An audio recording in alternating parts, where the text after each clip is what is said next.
తలస్నానం చేయాలి, కంపల్సరీ తలస్నానం చేయాలి. మరియు వ్రత పర్వదినాల్ని ఆచరించినప్పుడు, పండగ రోజులు వచ్చినప్పుడు, మరియు దూర ప్రయాణం చెయ్యడానికి ముందు ఇవన్నీ మంగళవారం చెయ్యాలి అని తెలియచేస్తుంది. అయితే మన సంప్రదాయంలో ఏదైనా భార్యాభర్తలు ఇద్దరు కూడా దైహిక క్రియ అనేది నడిచిన తర్వాత మరుసటి రోజు ఖచ్చితంగా తలస్నానం చెయ్యాలి అనే శాస్త్రంలో ఉంది.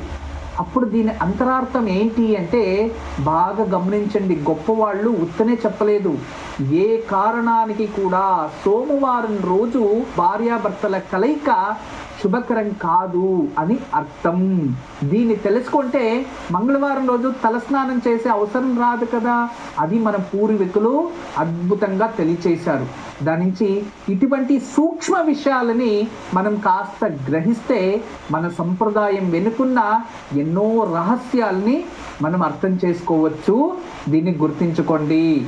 ఏ కారణానికి కూడా మంగళవారం రోజు వెంట్రుకలు కట్ చేయడం కానీ, మంగళవారం రోజు బంగారు కొనడం కానీ, మంగళవారం రోజు ఏదైనా విరిగిపోయిన వస్తువులు ఇంటికి తావడం కానీ, లేదా రిపేర్ చేసి మళ్ళీ ఇంటికి తీసుకురావడం కానీ, ఇటువంటి మంగళవారం రోజు ఏ కారణానికి ఆచరించకూడదు. ఇది మన సంప్రదాయంలో ఉన్నాయి. గురూజీ, మీకు ఈరోజు